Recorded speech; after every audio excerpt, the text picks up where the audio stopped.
Hallelujah जी, जय मसीह की। मसीह के नाम में आप सबकी सलामती चाहता हूँ। आज हम पास्टर आजम और पास्टर शिमोन साहब के घर में दुर्गपुरा का इलाका है, फेज 8 के करीब, बर्की के करीब, बॉर्डर का इलाका भी इसको कहा जाता है। यहाँ पर हम मौजूद हैं और हम खुदा के शुक्रगुजार हैं कि पास्टर आजम साहब और पास्टर शिमोन साहब भी खुदा से प्यार करते हैं और खुदा के खादमों से भी प्यार करते हैं, और हम इनके लिए बरकत की दुआ हर वक्त मांगते रहते हैं। और खुदावंद से दुआ है कि खुदावंद इनके ख़ानदानों को, बच्चों को, बड़ों को और रिश्तेदारों को, तमाम को इनके वसीला से बरकत से ढेरों बरकत से। तो मेरे अज़ीज़ों, मेरी आपसे जो रिक्वेस्ट स्पेशल मैं आपसे हर अपनी कलाम की वीडियो में आपसे रिक्वेस्ट करता हूँ कि फेसबुक है वो ज़रूर फॉलो करें, वीडियो को शेयर करें, और जो यूट्यूब पर देख रहे हैं वो ज़रूर सब्सक्राइब करें और वीडियो को ज़रूर लाइक कीजिए। लाइक करने से ये होगा कि हमारी वीडियो जब भी आप यूट्यूब ऑन करेंगे, हमारी वीडियो जो खुदा का कलाम हम पेश करते हैं वो फ़ौरन आपके सामने आ जाएगा और आपको सर्च नहीं करना पड़ेगा। तो एक लफ्ज़ हम सुनते हैं अक्सर पंजाबी में होता है लाई लग, या एक और मुहावरा है इससे मिलता जुलता, जिन्हें लाया गली उहदे नाल टुर चली। उर्दू में इसको लकीर के फ़कीर भी कहा जाता है और इंग्लिश में इसको लायंस पुअर कहा जाता है कि लकीर के ऊपर चलने वाला। तो आज का मेरा टॉपिक भी इसी पर है कि हम किस तरह से लकीर के फ़कीर हैं। और सबसे पहले हम अपनी सोसाइटी से लेंगे बातें, फिर हम रूहानी तौर पर बाइबल के मुताबिक देखेंगे कि हम किन किन बातों में लकीर के फ़कीर होने का अपने आप को सबूत देते हैं। हम अपनी सोसाइटी में देखें तो हमारी बहनें, हमारे भाई जो है वो एक दूसरे के लिए काफ़ी लकीर के फ़कीर होते हैं, गलत फहमियाँ एक दूसरे के लिए पालते हैं। मियाँ बीवी भी काफ़ी एक दूसरे के लिए गलत फहमी का शिकार होते हैं, एक दूसरे के लिए लकीर के फ़कीर होते हैं। जिसने जो कहा वो फ़ौरन मान लेते हैं कि जी यही होगी बात और इसी तरह किया होगा, तो हम लकीर के फ़कीर बन जाते हैं। इवन कि यहाँ तक भी देखने के लिए आया है कि कलीसिया के मेंबर जो हैं वो पास्टर के मुतालिक लकीर के फ़कीर होते हैं। कानों के बड़े कच्चे होते हैं, कोई तहकीक नहीं करते हैं और वो पास्टर के ख़िलाफ़ हो जाते हैं बिना किसी तहकीक के। और मैं ये कहने में भी कोई मज़ायका महसूस नहीं करता कि कुछ पास्टर भी लकीर के फ़कीर मेरे तजर्बे में आए हैं कि किसी चर्च मेंबर के बारे में किसी ने कोई बात बताई तो वो फौरी यकीन कर लेते हैं और अपने आप को कानों का कच्चा साबित कर लेते हैं और उससे कोई बात नहीं करते, कोई उससे जाके तफ्तीश नहीं करते और अपने दिल में उसके लिए बुग़्ज़, गुस्सा और हसद रखना शुरू कर देते हैं। तो मेरे अज़ीज़ों, ये बातें जो हैं हकीकत पसंदाना नहीं है। ये बातें हमें खुदा से दूर करने का सबब बन जाती हैं। किसी ने किसी को उसकी बहन के मुतालिक कुछ गलत कह दिया तो वो फौरी घर में आया, चाकू लिया और अपनी बहन को कत्ल कर दिया और थाने में जाके अपने आप को पेश कर दिया और अदालत में ये बयान दिया कि जी मैंने गैरत के नाम पर ये कत्ल किया है।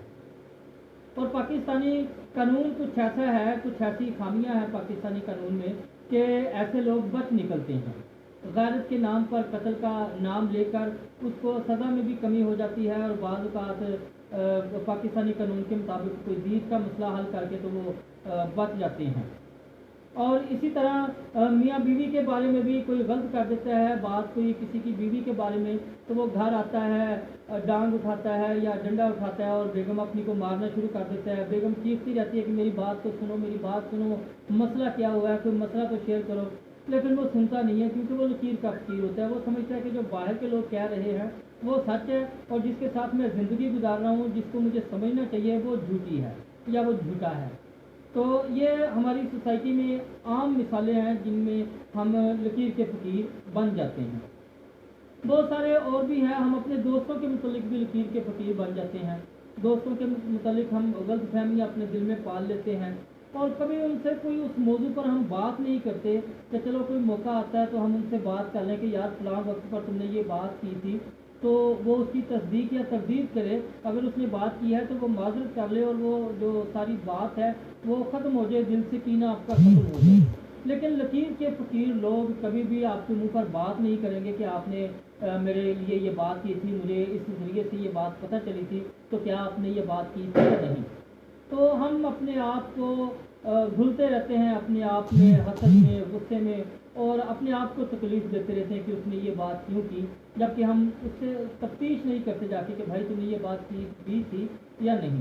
اکثر ایسا ہوتا ہے کہ بہت مہینوں بعد یا بہت سالوں بعد کوئی بات کھلتی ہے تو پھر وہ پچھتاتا ہے کہ یار میں نے اتنے عرصے تک اپنے دل میں بغض رکھا، اتنے عرصے تک اپنے دل میں نے غصہ رکھا، بات تو یہ تھی ہی نہیں۔ تو یہ ہمارے معاشرے میں بہت عام بات ہے جو کہ خدا کو ناپسند ہے، خدا کو غصہ ناپسند ہے، جو لکیر کے فقیر لوگوں میں اکثر رہتا ہے، حسد ناپسند ہے، کینہ ناپسند ہے، اور دوسری باتیں جو ہم لکیر کے فقیر بن کر دوسروں کے لیے اپنے دلوں میں رکھ لیتے ہیں وہ باتیں خدا کو پسند نہیں ہیں۔ تو خدا کا کلام یہ کہتا ہے کہ ہمیں غصہ بھی نہیں کرنا ہے، ہمیں حسد بھی نہیں کرنا ہے، ہمیں کینہ بھی نہیں رکھنا، اور ہمیں غیبت بھی نہیں کرنی، ہمیں عیب جوئی بھی نہیں کرنی کسی میں۔ تو یہ باتیں ہیں جو ہماری سوسائٹی میں پائی جاتی ہیں، لیکن ہم روحانی طور پر بھی بہت زیادہ لکیر کے فقیر ہیں۔ ہم نے اپنی اپنی تفاسیر بنا رکھی ہیں، ہم نے اپنے اپنے ہاتھی بنا رکھے ہیں، اور اپنے اپنے خدا بنا رکھے ہیں، اپنے اپنے ہم نے فرقے بنا رکھے ہیں۔ کیوں؟ کیونکہ ہم لکیر کے فقیر ہیں، ہم ایک آیت کو لے کر اس کے فقیر بن جاتے ہیں، ہم پورے کلام سے اس آیت کو نہیں پرکھتے ہیں۔ تو یہ باتیں ایسی ہوتی ہیں۔ خدا کے متعلق ہم بہت زیادہ لکیر کے فقیر ہیں۔ ہماری جو دنیا ہے، ورلڈ ہے، اس میں مختلف نظریات خدا کے بارے میں پائے جاتے ہیں۔ ظاہر لوگ جو ہیں وہ خدا کو نہیں مانتے ہیں، جو بگ بینگ تھیوری والے ہیں وہ بھی خدا کو ماننے سے انکاری ہیں۔ وہ کہتے ہیں کہ جی اس طرح سائنسی طور پر یہ ہوا تھا، اور اس طرح سے یہ وجود میں کائنات آئی، اور اس کو بنانے والا کوئی نہیں ہے۔ تو میرے ساتھ ایک بندے کی بات ہو گئی کہ بھائی جب خدا نظر ہی نہیں آتا ہے تو کیوں لوگوں کو کہتے ہو کہ خدا کو مانو، خدا کو مانو، خدا کو مانو۔ تو میں نے ایک جگہ ایک مثال پڑھی تھی، مجھے وہ بڑی پرفیکٹ محسوس ہوئی، موقع تھا وہ بات کرنے کا، مثال دینے کا۔ پنجابی میں کہتے ہیں گل ویلے دی پھل موسم دا، تو مجھے وہ مثال فٹ محسوس ہوئی۔ میں نے وہ فوری اس کو بات کی، میں نے اس کو کہا ایک بابا تھا، اس کے پاس ایک بندہ آیا اور اس نے اس سے پوچھا کہ بابا میرے 3 سوالوں کے جواب دے دو تو میں جو بھی آپ کا مذہب ہے یا آپ جس کو بھی مانتے ہو میں وہ اختیار کر لوں گا۔ بابا نے پوچھا کہ یہ پوچھو۔ اب وہ اپنے عقیدے کے مطابق سوال پوچھ رہا ہے کہ جی اگر خدا نظر نہیں آتا تو ہم اس کو کیوں مانتے ہیں، اور اگر ابلیس آگ کا بنا ہوا ہے، جبکہ کرسچینٹی اس بات کو نہیں کہتی، لیکن لکیر کے فقیر لوگ ہیں تو اس لیے یہ میں مثال فٹ کر رہا ہوں کہ اگر شیطان آگ کا بنا ہوا ہے تو اس پر آگ اثر کیوں کرتی ہے، اور اگر ہر کام خدا کی مرضی سے ہوتا ہے تو انسان کو گناہ گار کیوں کہا جاتا ہے۔ اب بابا جی نے یہ 3 سوال سنے، ایک مٹی کا وٹا پڑا ہوا تھا وہ اٹھایا اور اس کو زور سے مارا۔ اب وہ مٹی کا وٹا اس کے گھٹنے پہ لگا، وہ زخمی ہو گیا۔ اس نے جا کے قاضی کی عدالت میں کیس کر دیا کہ جی میں نے 3 سوال پوچھے تھے، اس نے جواب میں مجھے زخمی کر دیا۔ قاضی نے اس کو عدالت میں حاضر بلوا لیا اس کو۔ جب اس سے پوچھا کہ بھائی اس نے آپ سے 3 سوال پوچھے تھے اور آپ نے اس کو آگے سے وٹا مار کے زخمی کر دیا ہے تو آپ نے وہ جرم کیا ہے۔ بابا جی نے کہا جی میں نے کوئی جرم نہیں کیا، میں نے اس کے 3 سوالوں کا جواب دیا ہے، تو اس جواب کی اس کو سمجھ نہیں آئی ہے۔ اس قاضی نے کہا کہ جی جواب کی سمجھ تو مجھے بھی نہیں آئی کہ اس کے سوال یہ ہیں اور آپ جواب اس کا یہ دے رہے ہیں، تو جواب ایکسپلین کریں۔ اس نے کہا جی اس نے مجھ سے سب سے پہلی بات یہ پوچھی تھی کہ اگر خدا نظر نہیں آتا تو ہم اس کو کیوں مانتے ہیں۔ میں نے اس کو وٹا مارا، مٹی کا وٹا تھا، یہ بھی انسان بھی مٹی کا بنا ہوا ہے، مٹی نے مٹی پہ اثر کیا، چوٹ لگی اس کو۔ اب وہ چوٹ نہ اس کو نظر آئی ہے نہ مجھے نظر آئی ہے، وہ جو درد ہوا اس کو وہ نہ اس کو نظر آیا ہے اور نہ مجھے نظر آیا ہے، لیکن اس نے درد کو مانا ہے، میں نے درد کو نہیں مانا۔ تو میں نے اس کو یہ جواب دیا ہے کہ خدا وہ چیز ہے جو محسوس ہوتی ہے، خداوند اپنے آپ کو محسوس کرواتا ہے۔ تو میرے عزیزو، عتیق جازب کا ایک شعر ہے جو خدا کو سمجھنے کے لیے مجھے بہت پسند ہے پرسنلی، کہ ہم خدا کو کیسے جانتے ہیں۔ تو وہ عتیق جازب کہتا ہے کہ ہم نے تجھے جانا فقط تیری عطا سے، ہم نے تجھے جانا فقط تیری عطا سے، सूरज के उजालों से, फिजाओं से, खला से, चांद और सितारों की चमक और ज़िया से, जंगल की खामोशी से, पहाड़ों की अना से, पुरहौल समुंदर से, पुरस्रार घटा से, बिजली के चमकने से, कड़कने की सदा से, मट्टी के खजानों से, अनाजों से, ग़िज़ा से, बरसात से, तूफान से, पानी से, हवा से, हमने तुझे जाना है फ़कत तेरी अता से। गुलशन की बहारों से तो कलियों की हया से, मासूम सी रोती हुई शबनम की रदा से, लहराती हुई बाद सहर बाद सबा से, हर रंग के हर शान के फूलों की जफा से, चिड़ियों के चहकने से तो बुलबुल की नवा से, मोती की नजाकत से तो हीरे की जिला से, हर शय के झलकते हुए फन और कला से, हमने तुझे जाना है फ़कत तेरी अता से। दुनिया के हवादत से, वफाओं से, जफा से, रंजो गमो आलाम से, दर्दों से, दवा से, खुशियों से, तबस्सुम से, मरीजों की शफा से, बच्चों की शरारत से तो माओं की वफा से, नेकी से, इबादत से, लफ्ज़त से, खता से, खुद अपने ही सीने के धड़कने की सदा से, रहमत तेरी हर गाम पे देती है दिला से, हमने तुझे जाना है फ़कत तेरी अदा से। तो खुदा की अता करता चीज़ें हमें खुदा के नींद दिलाती हैं। खुदा का हर शय में हवाओं का लहरना, हवा का चलना, दरख्तों का हिलना, हमारा सोना और उठना, खुदा अपनी हजूरी का गहरा एहसास हमें दिलाता रहता है। तो मैं उन तमाम लोगों को जो खुदा के बारे में भी लकीर के फ़कीर बने हुए हैं, मैं उनको बताना चाहता हूँ कि खुदा एक ज़िंदा हस्ती है, लेकिन वो उनकी ज़िंदगियों में ही महसूस होता है, उनकी ज़िंदगियों में ही काम करता है जो उसे वेलकम करते हैं, जो उसको अपनी ज़िंदगियों में आने देते हैं। हम एक और बात के बारे में भी लकीर के फ़कीर हैं जो बाइबल के पहले सफ़े पर लिखा होता है, और हम अक्सर लोगों को भी बताते हैं और ख़ुद भी अपने दिल में यही सोचते हैं कि जी अहदनामे 2 हैं, और हम कहते भी यही हैं कि अहदनामे 2 हैं। लेकिन जब हम बाइबल का पहला सफ़ा पढ़ते हैं तो वहाँ पर सीगा जमा में बात नहीं है। बाइबल मुकद्दस यानी पुराना और नया अहदनामे नहीं लिखा गया, अहदनामा लिखा गया है। तो इस बात को मैं इस तरह से एक्सप्लेन करूँगा कि अगर हम स्टाम्प पेपर लिखवाते हैं और स्टाम्प पेपर लंबा हो जाता है, शराइत लंबी हो जाती हैं, तो स्टाम्प पेपर के सफ़े 2 हो जाते हैं, लेकिन स्टाम्प पेपर एक ही रहता है, उसके सफ़े 2 हो जाते हैं या हिस्से 2 हो जाते हैं।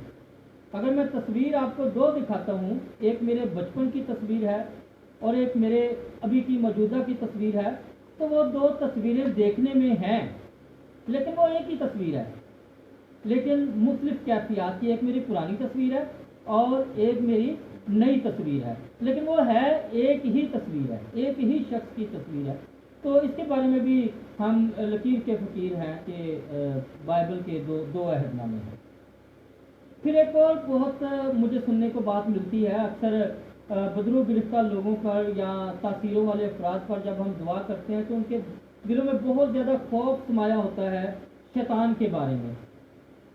शैतान के बारे में उनके दिल में बहुत ज़्यादा खौफ होता है कि जी ये हमारी जान ले लेगा।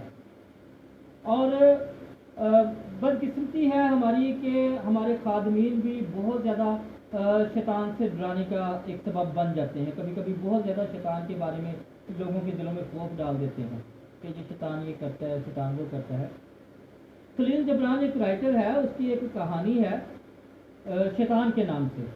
तो वो फादर एक जा रहा होता है सड़क पर, तो एक मध्यम सी उसको आवाज़ आती है कि मुझे बचाओ, मुझे बचाओ, मैं मर रहा हूँ, मुझे बचाओ। तो फादर समझता है कि शायद कोई डाकू है या चोर है जो मुझे जो है ना अपने पास बुलाएगा, फिर मुझे लूट लेगा और फिर मैं जो है खाली जेब अपने घर जाऊँगा, तो मैं नहीं इसको बचाऊँगा। वो फिर बोलता है मुझे बचाओ, मुझे बचाओ। फिर कतरा के जाने लगता है। तो फिर वो कहता है कि तुम तो मेरे बहुत पुराने दोस्त हो, आज तुम भी मुझे छोड़कर जा रहे हो, मुझे तुमसे ये उम्मीद नहीं थी।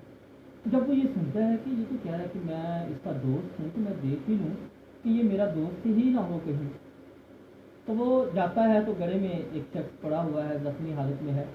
तो वो उसको कहता है कि भैया मैं तो तुझे नहीं जानता, तुम कह रहे हो कि तुम मेरे बड़े पुराने दोस्त हो।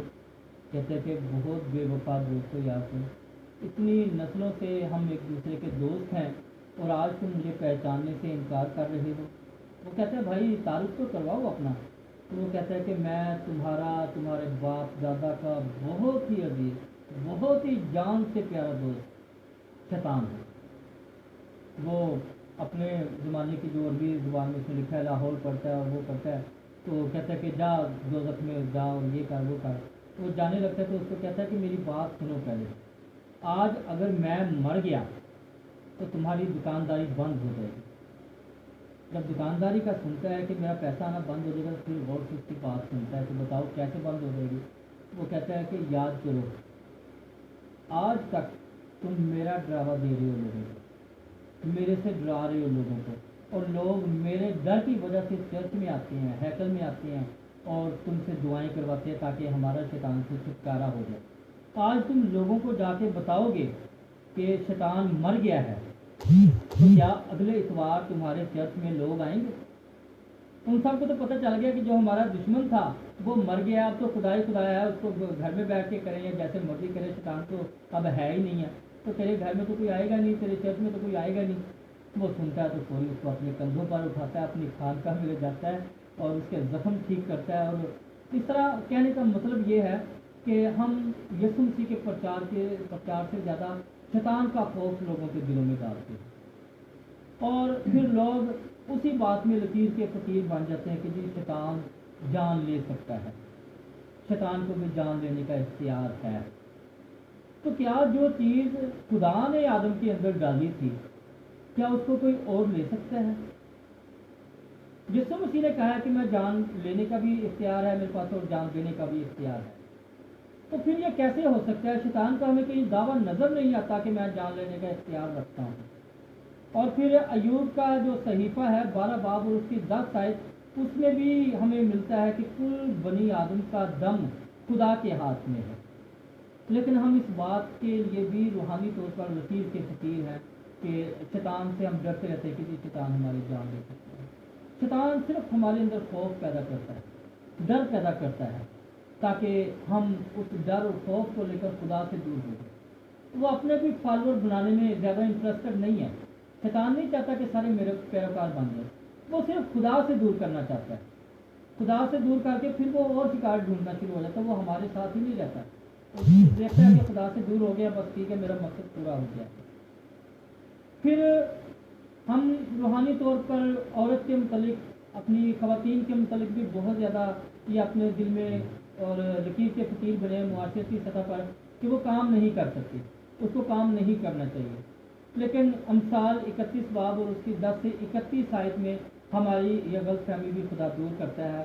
ہمیں ایک عورت معاشرے میں کام کرتی ہوئی نظر آتی ہے، اپنے کام کرنے کی وجہ سے وہ عورت کی سہارا بنی ہوئی ہے، اپنے بچوں کی بھی وہ سب کچھ سپورٹ کر رہی ہے اور اپنے شوہر کو بھی مکمل طور پر سپورٹ کر رہی ہے۔ تو یہ خدا عقل دیتا ہے ہمیں، اور خدا کے وسیلہ سے ہم یہ عقل حاصل کر پاتے ہیں۔ پھر ایک اور بات، دعائے ربانی کے متعلق ہم بہت زیادہ لکیر کے فقیر ہیں۔ یہ ایک متنازع مسئلہ ہے، کیتھولک والے کچھ مانتے ہیں، مختلف فرقے جو ہیں وہ کچھ مانتے ہیں اس کو، لیکن بائبل کے اکارڈنگ اگر ہم اس کو کلام کے مطابق پرکھیں تو یہ یسوع مسیح نے ایک مثال دی تھی کہ جب تم دعا کرو تو کس طرح سے کرو۔ اس نے دعا میں مثالیں دے کے ایک پورا خاکہ بنا دیا تھا کہ سب سے پہلے تم خدا کا بیان کرو، اس کی پاکیزگی بیان کرو، اس کی بڑائی کرو، پھر اس کے سامنے اپنی ضروریات کو رکھو، پھر معاشرے کے دوسرے لوگوں کے قصور وغیرہ اور اپنے قرض وغیرہ کے بارے میں خدا سے بات کرو، لوگوں کی ضروریات اور اپنی ضروریات کی بات کرو، اور اس کے بعد پھر خدا کی بڑائی کا بیان کرو، اور اس کے بعد اپنی دعا کو ختم کرو۔ تو یہ خدا نے ایک مثال دی تھی۔ ہم سب پڑھے لکھے ہیں تو اکثر چھوٹی جماعتوں میں یا ریاضی جب ہم پڑھتے ہیں تو ایک مشق شروع ہونے سے پہلے کچھ مثالیں دی جاتی تھیں کہ وہ باقی اگلے جو مشق ہے اس میں سارے جو حوالے ہیں وہ اسی طرح سے ہوں گے جس طرح سے یہ ہیں۔ تو یہ وہ مثال تھی جو یسوع مسیح نے دی تھی کہ دعا کو آپ نے اس سیمپل کو لے کے تو اس طرح سے آپ نے دعا کرنی ہے۔ پھر یوحنا 21 باب اور اس کی 22ویں آیت میں ہم ایک واقعہ دیکھتے ہیں یوحنا رسول کے متعلق۔ یسوع مسیح کے بارے میں کہا تھا اس نے کہ یہ میرے آنے تک اگر زندہ رہے تو تمہیں اس سے کیا، यूहन्ना रसूल के बारे में यीशु मसीह ने ये बात कही थी, तो उसके बारे में कोई बात चल रही थी, तो यीशु मसीह ने कहा था कि ये जिंदा रहेगा मेरे यहाँ तक, तो तुम्हें इससे कोई गर्ज नहीं होनी चाहिए। तो शागिर्द इस बारे को लेकर, इस बात को लेकर लकीर के फकीर बन गए कि यीशु मसीह की दोबारा आमद तक यूहन्ना रसूल जो है वो जिंदा रहेगा। तो शागिर्दों में ये बात मशहूर रही।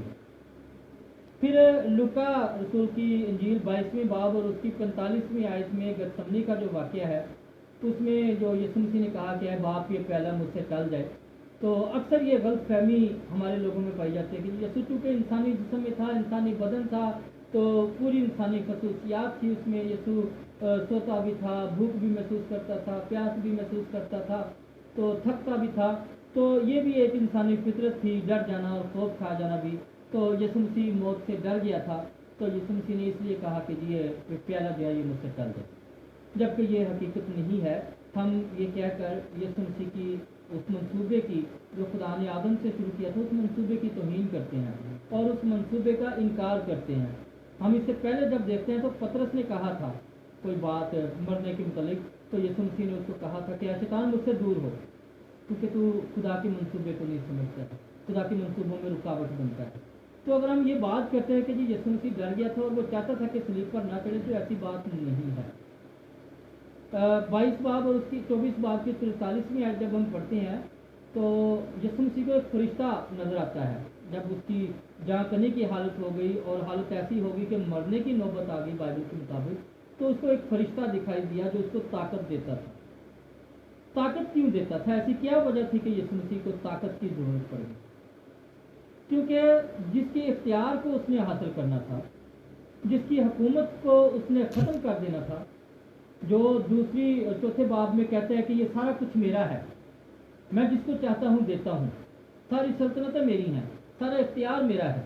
वो इख्तियार जब उसको महसूस हो गया कि अब ये इख्तियार मेरे से गया, तो फिर उसने दूसरी बार यीशु मसीह की ज़िंदगी में एक ज़बरदस्त हमला किया यीशु मसीह की ज़ात पे। वहाँ पर यीशु मसीह ने कहा कि मैं तो सलीब पर मरने के लिए आया हूँ, तो ये जो गतसमनी में मुझे मौत आ रही है, ये प्याला मुझसे टल जाए, ये प्याला मुझसे टाल जाए, लेकिन फिर भी अगर तू चाहता है कि मैं गतसमनी में ही मर जाऊँ, तो तेरी मर्जी पूरी हो।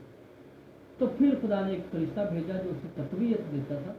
और फिर बाइबल में इब्रानियों 5 बाब उसकी 12 आयत में पौलुस रसूल कहते हैं कि खुदा तरसी के सबब से उसकी सुनी गई।